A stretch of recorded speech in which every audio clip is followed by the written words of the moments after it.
Soy Javier Díaz Vega, soy esposo y padre, soy licenciado en Psicología y vengo haciéndote preguntas para hablar del suicidio.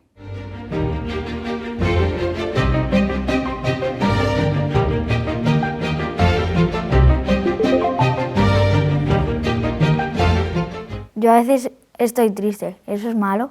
Pues para nada, Pedro.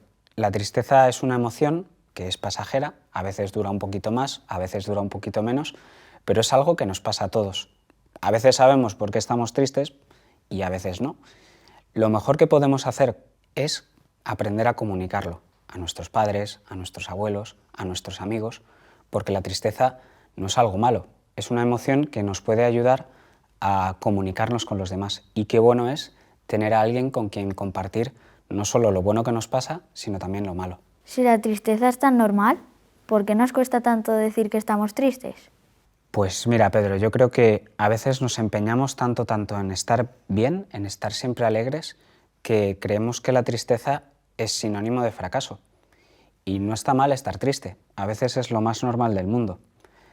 Lo que pasa es que a veces la sociedad nos lanza muchos mensajes de sonreír mucho y estar siempre alegre y todo está muy bien, y al final eso hace que nos dé un poco más de vergüenza comunicar que nos pasa algo que nos hace estar tristes. Yo creo que lo más importante de todo es poder escucharnos, no solo cuando estamos alegres, sino también cuando esa alegría pues, no la alcanzamos o hemos tenido algún problema.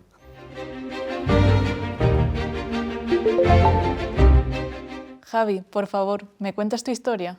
Pues mi historia es la historia de mi madre. Mi madre, desde quizá muy joven, padecía una depresión y vivió con ella muchísimos años. Se casó, tuvo 2 hijos, a mi hermano y a mí, y hace 12 años se suicidó.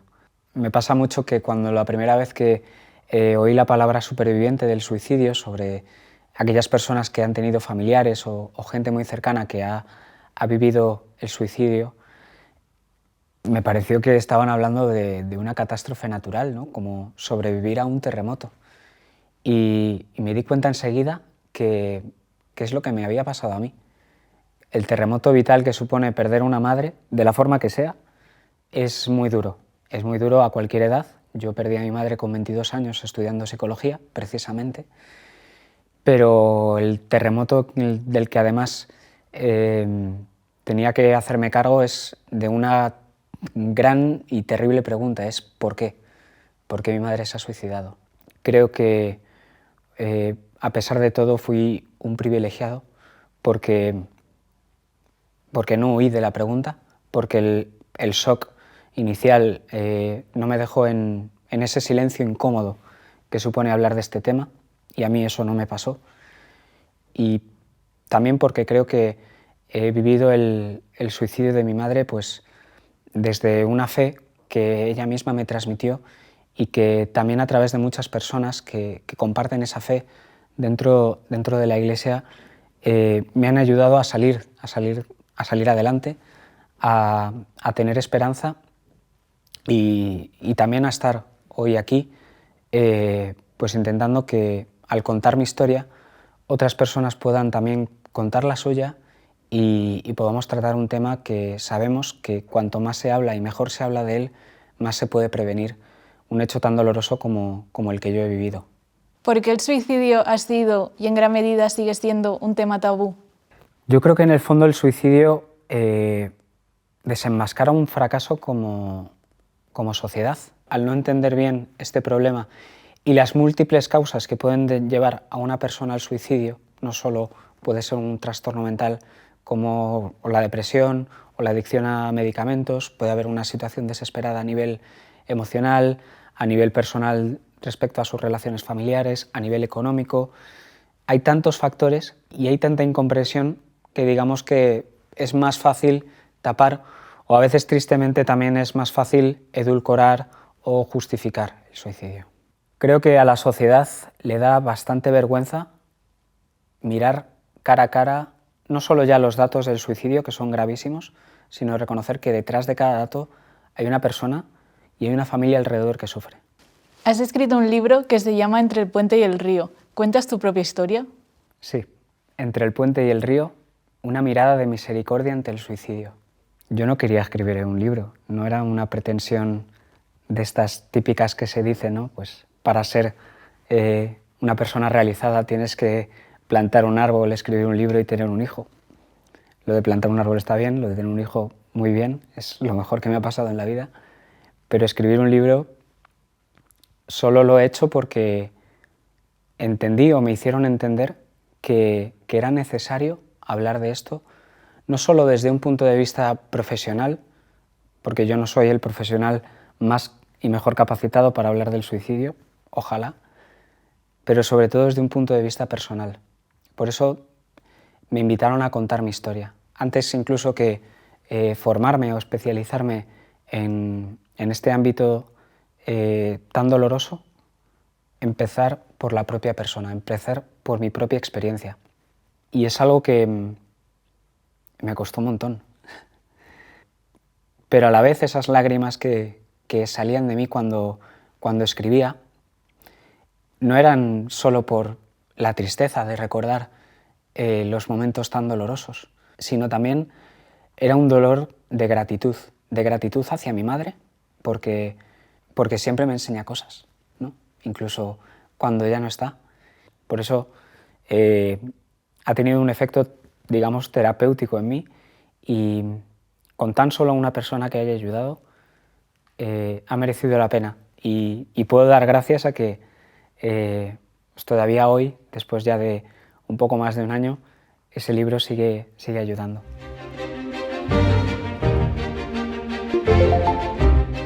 En tu experiencia personal hablas de culpa y de perdón.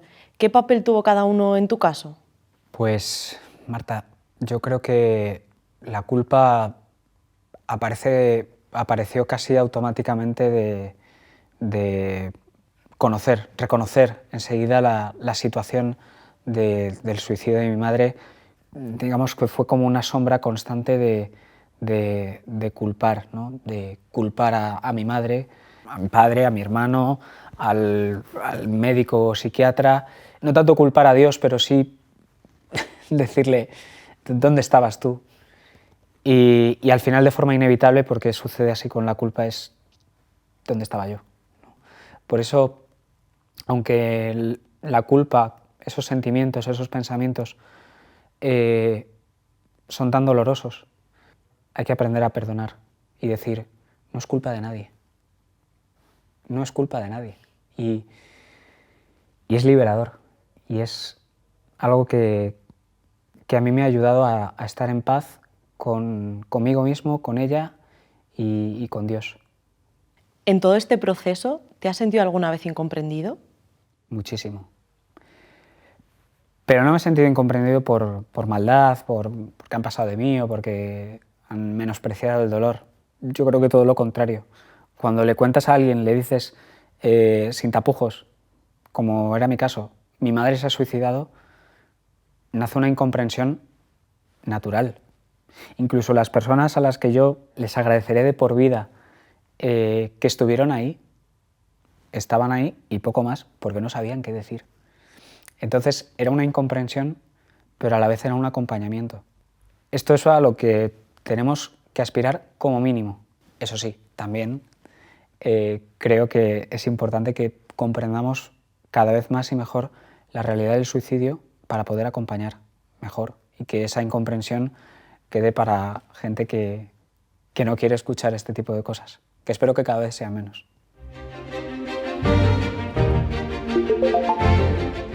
¿Cuánta importancia tiene compartir con otros aquello que estás viviendo en el duelo?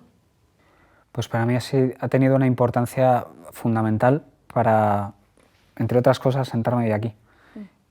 Hablar del suicidio de mi madre, a pesar del dolor, de las preguntas, lo considero casi como una gracia sobrenatural, porque creo que es muy difícil y porque a lo largo de los años y escuchando a muchas personas que han pasado por un sufrimiento similar, entiendo que el shock, el dolor, el silencio del tabú que todavía existe hoy en la sociedad, la vergüenza, la culpa, es algo que empuja a callarse, a no hablar del tema, Y hay gente que vive con ese dolor durante tanto tiempo porque no ha tenido unas personas que puedan escuchar, ¿no? Necesitamos ser más empáticos los unos con los otros para vivir, para aprender a sufrir juntos y vivir con esperanza.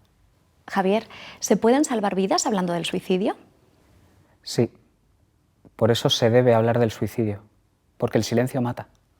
Tenemos que aprender a hablar y también, sobre todo, aprender a escuchar que la gente sufre, a escuchar no solo que la gente sufre, sino que hay salida a ese sufrimiento y esa salida no es el suicidio, esa salida es ayudarnos y aprender a acompañarnos y aprender a superar las tantísimas dificultades que tiene la vida. El silencio, por tanto, mata y hablar del suicidio puede salvar vidas. ¿Qué crees que necesita un país como España para reducir el número de suicidios? Muchas cosas, Marta. Te pongo un ejemplo. España está a la cola de profesionales de salud mental en el sistema público de salud. No dan abasto. Y las facultades de psicología están llenas. Cuesta entrar en psicología. Fíjate. ¿Dónde estamos?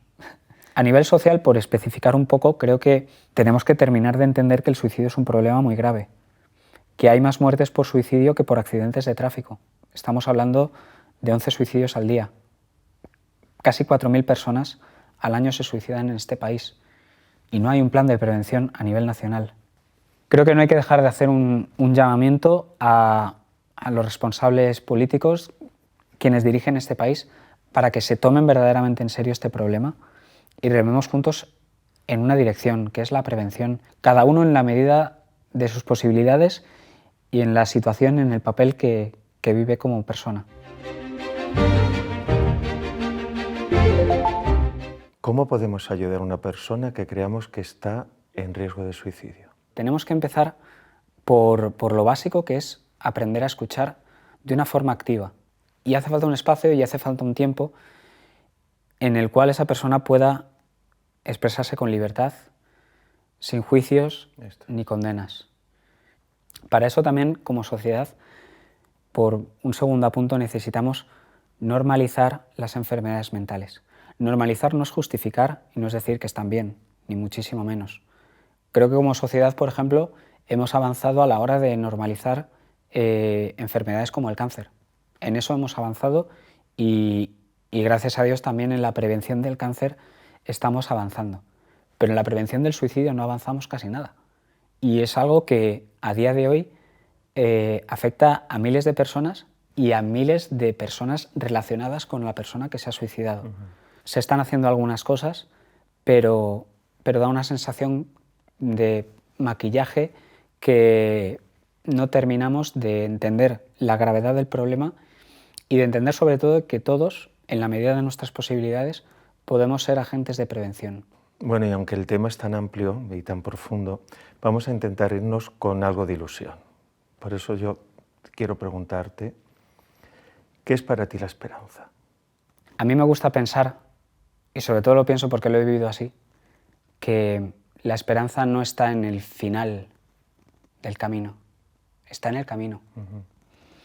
En mi camino, con una sombra de dolor, de culpa tan grande, encontré esperanza. La esperanza no está en la victoria, está en la lucha. Es en la lucha, en la sombra de la noche, donde uno puede encontrar las estrellas. Y yo estoy aquí por eso, no simplemente para hablar de algo tan doloroso como el suicidio, sino que desde mi propia experiencia del suicidio, poder hablar de esperanza y poder, en la medida de mis posibilidades, transmitir que siempre hay esperanza.